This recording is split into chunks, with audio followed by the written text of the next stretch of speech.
Hi guys, Adam here. In my last video, I applied conditional formatting to these cells. And when I did that, I'm going to go into the manage rules so that we can see. When I picked the values that I was referring to create the formatting, I referenced our group reference sheet, which is a different sheet from the sheet where the formatting is being applied. The formatting is being applied to cells in the group display sheet. Now that does not work on Macs, recently discovered. So the first thing I'm going to do is I'm just going to delete all this formatting so that we can test whether or not this different strategy works. The workaround is just to take what's in the group reference sheet and to put it into this group display sheet so that we're referencing cells that are in the same sheet of which the conditional formatting applies. And there's kind of one key thing to think about when we're doing this. It's an easy thing to do. It's fine to do. I would just not put the data or the references in the same rows or columns that your reports are in, because if I were to, let's say, for whatever reason, delete row 7 and you have some numbers over off to the side in row 7 that get deleted, then your conditional formatting will break. The same thing goes for columns. If I have things down, maybe my reference sheet is down here, and in column C, I delete column C. Now those numbers are gone, and conditional formatting breaks again. So where we're going to put this reference sheet is over off to the side, not in the rows or the columns of the dashboard. And the way that I'm going to do that is I'm not going to use this sheet. I'm going to create it from scratch just to show you how to create a reference sheet in general. The one thing that I will do is I'm just going to copy these so that I don't have to write them over again. So pretty much we're going to be aggregating the mean, max, min, standard deviation, then plus minus standard deviations away from the mean for various metrics. And we're going to use those numbers in our conditional formatting because these numbers will automatically update as our data updates. And then our conditional formatting will automatically update to reflect the changes in our data set. So the first thing that I'm going to do is I'm going to go to our data entry sheet. I'm going to copy all the headers, come in here, back to the group display. I'm going to paste the headers down. This is just for organizational purposes. We know what's what. We really don't need a lot of this stuff, so I am going to, I'll remove it later, but we kind of need stress, sleep quality, energy. We don't even really need injury status or exercise 24 hours. We probably need latest RPE, we need latest duration, performance, and SRP and overall wellness. Those are our key metrics that we'll probably be using for conditional formatting, using means or standard deviations away from the mean. I'm going to start with stress, and I'm going to create it from scratch. This is going to be an average, but we always use average ifs so that we can make mass changes, which we've talked about and we'll talk about later too. So we're going to average if table data stress is, we're going to go table data ones. We always do this. This is the power of ones, which we'll get to in other videos. Table data, the ones has to be 1, and attendance has to also be 1. So now what we just told Excel to do is to get an average of stress if ones is 1, and everyone has a 1 for every day. That's the way we set it up. And they have to be here, so attendance has to be 1. So that we don't get zeros or some other funky things going on in our data.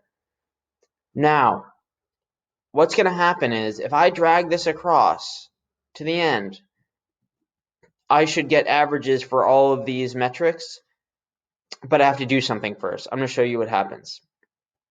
So I'm going to drag this across.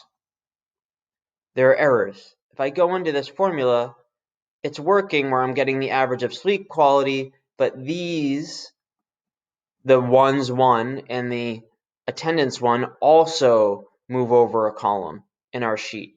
So what I have to do is I have to do something special in here to kind of lock those those columns in place, but I don't want to lock this one because I actually want this one to change as I go across the metrics. And the way that I do that is I do a colon. Probably the fastest way to do it is, I'm just going to type it in. So colon ones to ones. I'm going to do two colons on that, or two parentheses on that side and two on that side. That just tells Excel that I don't want this to move. I'm going to do the same thing with attendance. Colon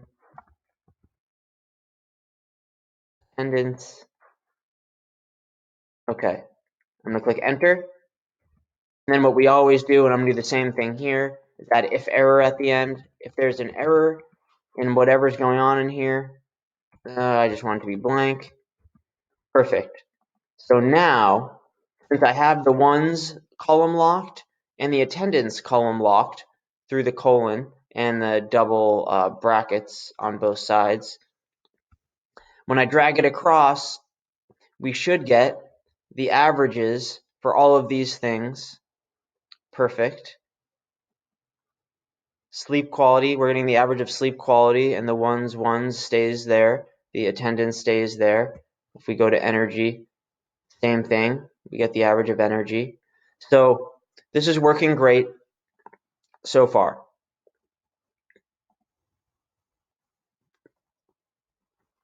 Luckily, and this is actually one of the reasons why we use the ifs, is because a lot of the things work the same way. So all we have to do to get max and min is I can copy this, paste it down. Instead of average ifs, since I want everything to be consistent, I erase average and type in max. Some of you guys who don't have max ifs are going to have a little problem with this. That's okay because we're not really using it right now. I'm going to copy that, paste it down, and I'm going to do min ifs. And all the formulas should work. So this is getting me the max stress value if the ones is 1 and if the attendance is 1, which means that someone's here. And likewise, this is getting the minimum if those things are true. Now, there is no standard deviation ifs, so this works a little bit differently and is a little bit tricky. We're going to use stdevp. That's one of the standard deviations that we can use. And the first thing that we do is we type in if. So we want the standard deviation if, and just to be consistent, before I keep on going, we're going to do the exact same thing that we're doing here. We're going to always, so when we're taking the mean, max, and min, we're saying table ones is 1, and the attendance is 1. We're going to do the same thing here, where we include these two criteria because we need to be consistent in the aggregations that we're doing. So the standard deviation, cdevp, if table data ones equals 1. And I'm going to do the same thing that I did here, or in the last one, where I lock that in. Then I'm going to say, but also, comma, if table data attendance, I'm going to do the same thing again. Lock in attendance. Attendance equals, sorry, I'm misclicking, equals 1. Then I want the table data stress. I'm just going to do a couple things here. Click enter. Now I have a standard deviation. And you can just look at, I'm going through it quickly because this would be a long video if I don't. So now we have all these formulas hopefully working right. I don't know actually with the standard deviation. We'll see in a second. and I'm going to drag them across to everything. Oh, no, I'm not, because I'm going to add an if error here. So if there's an error with that, then I want it to be blank. Now let's try to just drag all these things across. Okay, great. So we have minimum, maximum, standard deviations, and all that fun stuff. It looks ugly.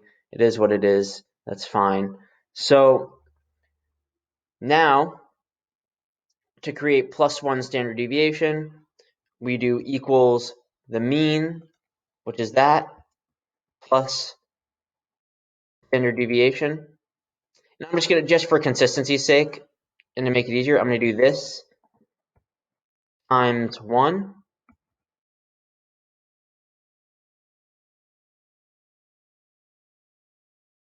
And what I'm also going to do here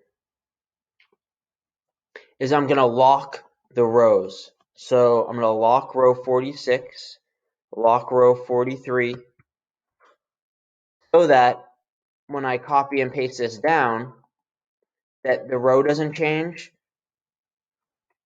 If I actually, let me first do it without locking the rows so that you see what happens.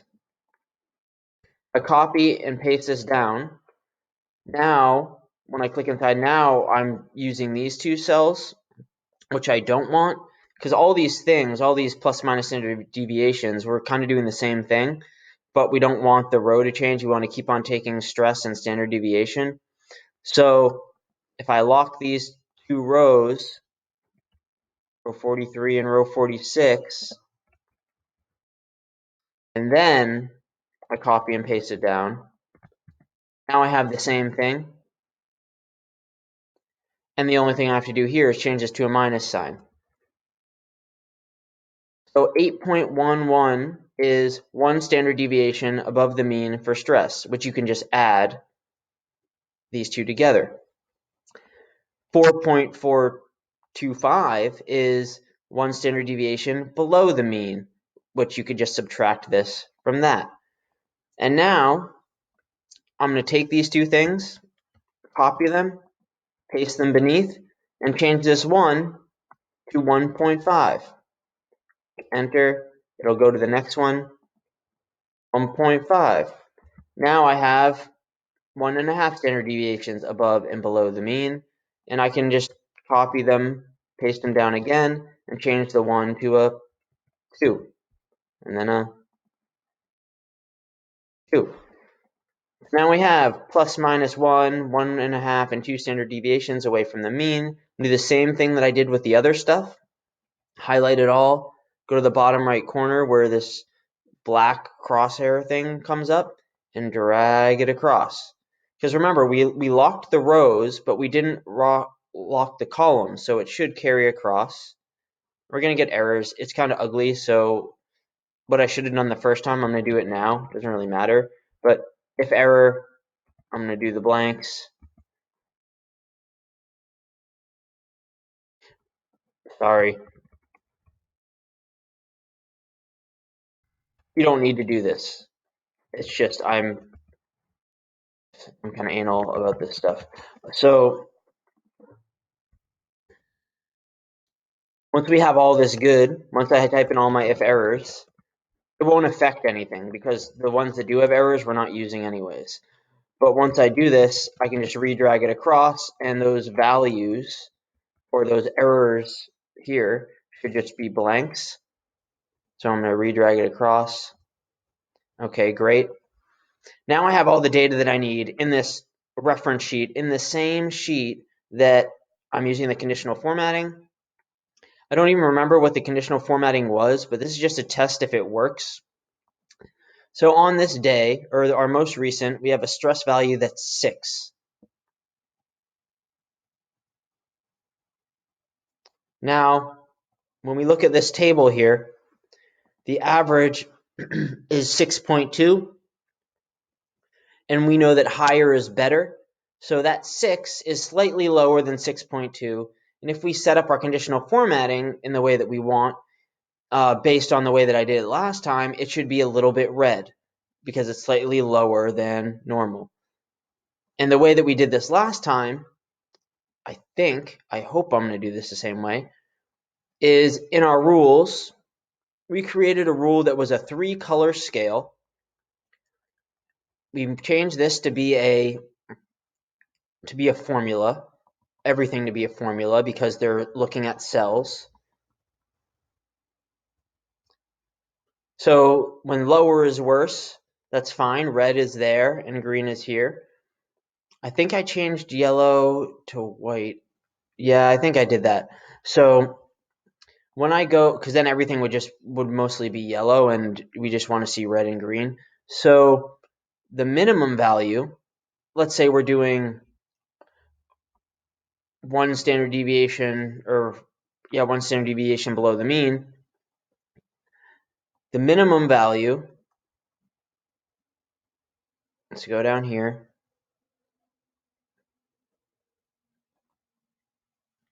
is this, right? Minus 1 standard deviation in the stress column. Our midpoint value is going to be the mean or the average. This mean stress. And our good value, or our maximum value, is going to be 1 standard deviation above the mean, or right here, plus 1 standard deviation, stress. Now if I click OK, and I go to my sheet, all right, it's slightly colored in red. It looks like it's working. And the only thing, so again, I don't need to say any more on this. You can try this. Just set up your reference sheet in the same sheet and see how it goes. And that's all for this video. Sorry it took so long.